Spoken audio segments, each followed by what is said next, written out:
Alors, dans cette vidéo, nous allons voir des QCM et des vrais faux qui ont été posés au bac 2024 sur les fonctions. J'ai traité les autres parties du programme dans d'autres vidéos, je t'ai mis le lien dans la description. Donc ici, on nous donne la courbe de la fonction h' sur l'intervalle moins 4, 4, et on nous demande est-ce que h est convexe sur moins 1, 3 ou non. C'est-à-dire ici, c'était un vrai faux. Alors ici, il y a un petit piège, et on va voir le piège avec les petits rappels que je vais faire. Donc ce que tu sais normalement sur la convexité, c'est que quand h seconde est positive, j'ai la fonction h qui est convexe.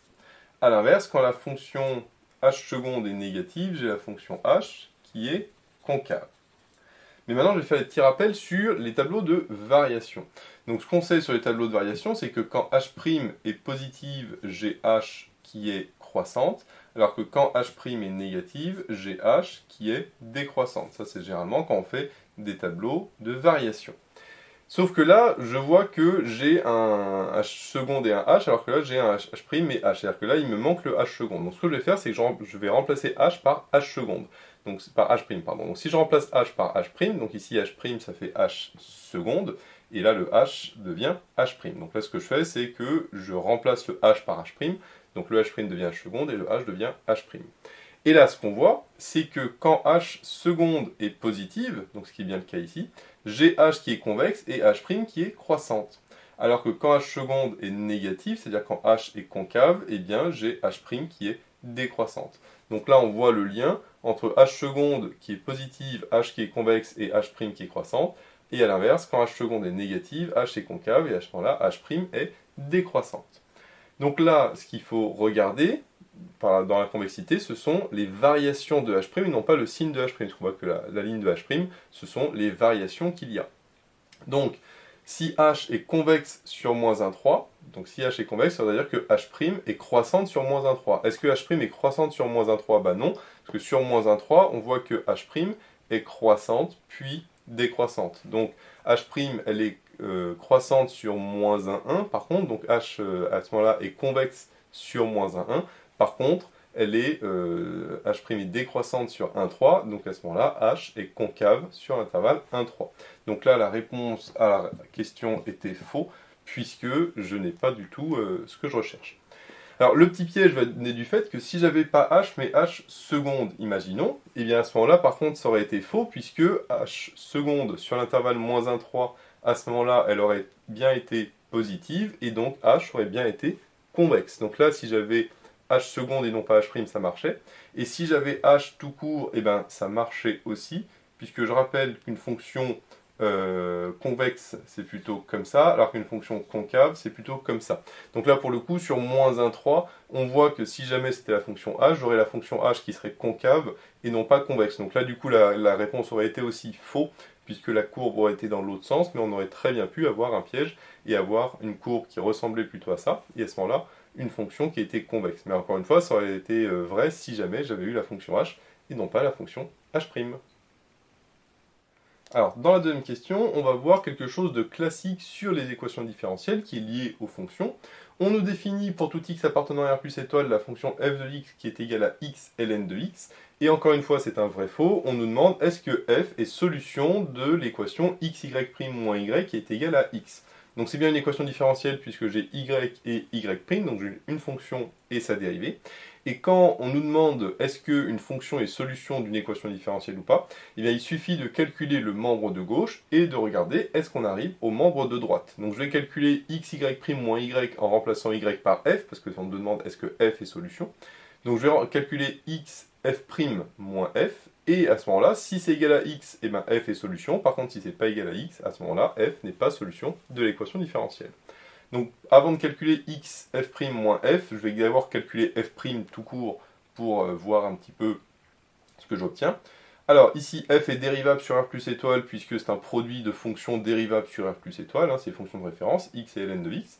Et donc à ce moment-là, je peux dire que pour tout x appartenant à R plus étoile, f' de x est égal alors à u'v plus uv', puisque ici j'ai quelque chose du style u fois v, avec u qui est égal à x et v qui est égal à ln de x. Je calcule tout de suite u' et v'. U', la dérivée de u, donc la dérivée de x, c'est 1. et v' c'est la dérivée de ln de x, la dérivée de ln de x, je sais que c'est égal à 1 sur x. Donc il n'y a plus qu'à remplacer. U'v, donc U'v, ça me donne ici 1 fois ln de x, donc ça me donne ln de x. Et uv', ça fait x fois 1 sur x, et x fois 1 sur x, ça fait 1. Donc je mets directement plus 1, puisque le x et le x se simplifient. Donc là, j'ai mon f' de x, et donc maintenant, je vais pouvoir remplacer dans l'équation pour voir si ça marche ou pas. Alors attention, on ne dit pas directement que c'est égal à x, on doit vérifier que ça vaut x ou pas. Donc je vais calculer x, f' de x moins f de x, et je vais voir à la fin est-ce que ça vaut x ou pas. Donc ça me fait x facteur de f', donc on a dit que ça valait ln de x plus 1, et moins f de x qui vaut x ln de x. Donc moins x ln de x. Je vais développer, donc ça fait x ln de x, plus x fois 1, ça fait x, moins x ln de x. Les x ln de x se simplifient, donc il y a juste x, donc ça me donne x. Et donc je retrouve bien le membre de droite, c'est-à-dire que j'ai x f' moins f qui est égal à x, c'est-à-dire que l'équation ici différentielle est vérifiée en remplaçant y par f, c'est-à-dire que la réponse était vraie. Ensuite, on va voir une petite question sur les limites et les asymptotes. Donc on nous pose une autre fonction f de x définie sur R par f de x égale 5x e de moins x, et on nous demande si l'axe des abscisses est asymptote horizontale à la courbe de f ou non. Encore une fois, c'est un vrai faux, donc la question c'est est-ce que l'axe des abscisses est asymptote horizontale à la courbe de f ou non. Alors, asymptote horizontale, là, ici, c'est pas précisé en plus l'infini ou en moins l'infini. Donc, il va falloir regarder si en plus l'infini, on a l'axe horizontal qui est asymptote ou en moins l'infini éventuellement. Alors, d'abord, on va faire un petit dessin pour rappeler qu'est-ce qu'on cherche, parce que c'est ça qui va déterminer la limite qu'on doit calculer. Donc, l'axe des abscisses, il est déjà tracé, c'est l'axe qui est ici. Et le fait qu'il soit asymptote horizontal à la courbe de f, c'est soit en plus l'infini, soit en moins l'infini. Si c'est en plus l'infini, c'est-à-dire que la fonction, au début, elle fait ce qu'elle veut, et puis après, à un moment, eh bien, la courbe de f va se rapprocher de plus en plus de l'asymptote horizontale. Si c'est en moins l'infini, à l'inverse, ça fait quelque chose comme ça. Alors là, je l'ai tracé un exemple, on peut très bien avoir quelque chose qui arrive par en dessous, comme ça, ou quelque chose qui oscille, je vais faire quelque chose qui oscille ici, par exemple, on va avoir une fonction, hop, qui fait comme ça, et qui oscille en allant à chaque fois au-dessus de l'axe des abscisses, en dessous de l'axe des abscisses. Mais en tout cas, ce qu'on voit dans tous les cas, c'est que la courbe se rapproche de plus en plus de l'axe des abscisses. Et ça, mathématiquement, ça se traduit, par exemple, en moins l'infini. Ça veut dire que la limite de f de x quand x tend vers moins l'infini est égale à 0, puisque ici, ça c'est 0 en y. Et si c'est en plus l'infini, c'est la même chose, mais avec ici un plus à la place du moins devant l'infini. Donc ce qu'il faut faire, c'est calculer la limite de f en plus l'infini et en moins l'infini, et regarder s'il y en a une des deux qui vaut 0. À partir du moment où une des deux vaut 0, c'est bon, l'axe des abscisses, eh bien ça flotte horizontale. Donc ici, soit on a l'intuition que c'est plutôt en plus l'infini et en moins l'infini, et à ce moment-là, on fait directement une seule des deux, et normalement ça vaut 0, soit au contraire, on n'a pas d'idée, et à ce moment-là, on va d'abord faire ce qui se passe en moins l'infini, et après on regardera ce qui se passe en plus l'infini. Donc ici, on va regarder d'abord en moins l'infini, par exemple. Donc en moins l'infini, on va faire la limite de 5x, donc la limite de 5x quand x tend vers moins l'infini, ça fait 5 fois moins l'infini, ça fait moins l'infini. Ensuite, le e de moins x, quand x tend vers moins l'infini, donc ça fait exponentielle de moins l'infini, parce que moins x, ça fait moins l'infini, c'est plus l'infini. Exponentielle de plus l'infini, ça fait plus l'infini. Donc là, après par produit, moins l'infini fois plus l'infini, le tout va faire moins l'infini. Et à ce moment-là, ça ne marche pas parce que moi je voulais 0. Donc on voit qu'en moins l'infini, ça ne marche pas. Donc du coup, on va faire plutôt en plus l'infini et voir ce qui se passe. Alors, 5x en plus l'infini, 5 fois plus l'infini, ça fait plus l'infini. Et si là je mets plus l'infini, ça fait exponentielle de moins plus l'infini, c'est-à-dire exponentielle de moins l'infini. Exponentielle de moins l'infini, ça fait 0. Et là, le problème, c'est que j'ai une forme indéterminée, puisque plus l'infini fois 0, c'est une forme indéterminée. Donc, je ne peux pas calculer directement la limite comme ça, donc il va falloir que je fasse différemment.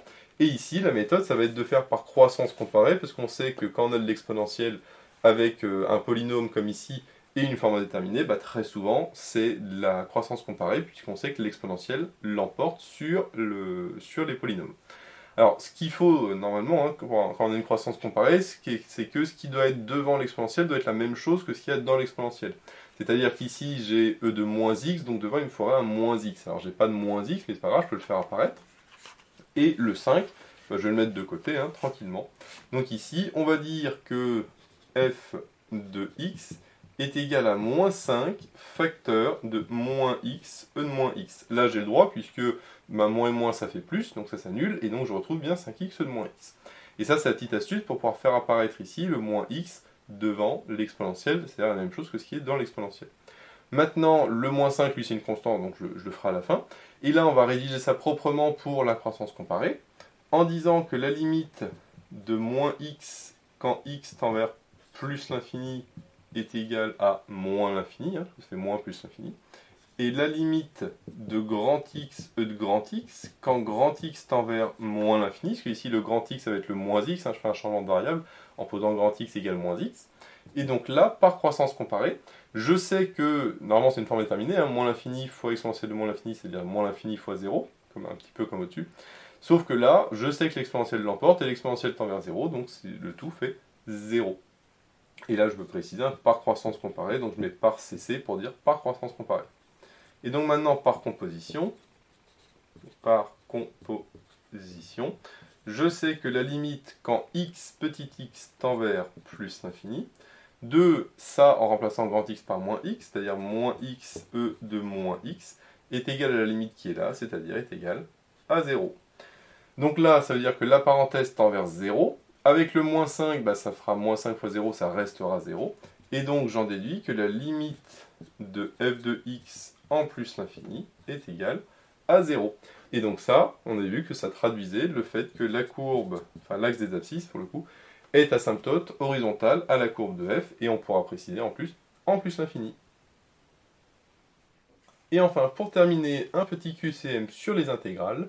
Ici, on nous définissait une fonction sur R, définie par g de x égale x carré ln de x carré plus 4, et on nous demande la valeur de l'intégrale de 0 à 2 de g' de x dx à 10 puissance moins 1 près. Et donc, on nous donnait 4 possibilités différentes. Donc ici, là, en fait, ça va être plutôt simple, puisque quand on nous demande l'intégrale de g', généralement, il y a plusieurs manières pour calculer une intégrale, mais la première, c'est de regarder est-ce qu'on ne connaît pas une primitive de la fonction qu'on intègre. La fonction qu'on intègre ici, c'est g'. Mais quelle est une primitive de g'? Eh bien, c'est tout simplement g. Puisque on sait que si j'ai la fonction g, si je la dérive, j'obtiens g'. Et bien, g', à l'inverse, si je fais la primitive, j'obtiens g. Alors attention, c'est g plus constante, hein, puisque quand on fait une primitive, c'est toujours plus constante. Mais nous, ici, quand on fait une intégrale, on cherche une primitive. Et donc, en effet, g est bien une primitive de g'. C'est-à-dire que quand on fait l'intégrale de 0 à 2 de g' de x dx, et bien là, il ne faut surtout pas se dire, tiens, je calcule g' et puis après je fais sa primitive. Ben non, on a déjà sa primitive, c'est g. Donc du coup, ça va être entre crochets g de x, c'est-à-dire x carré ln de x carré plus 4 entre 0 et 2. Maintenant, il me suffit de calculer, de remplacer le x par la valeur de haut moins le x par la valeur du bas. C'est-à-dire, je remplace d'abord le x par 2, donc ça me fait 2 au carré fois ln de 2 au carré plus 4, donc ça c'est en remplaçant le x par 2, moins la même chose en remplaçant le x par 0, c'est-à-dire 0 au carré fois ln de 0 au carré plus 4. Alors ici c'est facile parce que 0 au carré ça fait 0, 0 fois ln de 4 bah, ça fait 0, donc il reste juste ce qu'il y a au début, donc 2 au carré ça fait 4, et ici j'ai ln de 4 plus 4 ça fait 8, donc ça nous donne 4 ln de 8. Maintenant il suffit de calculer à la main, du coup à la calculatrice, et à la calculatrice on trouve que ça vaut 8,3 et quelques, c'est-à-dire 8,3 parce que ici c'était à 10 moins 1 près, c'est-à-dire que c'était la réponse B qui était bonne.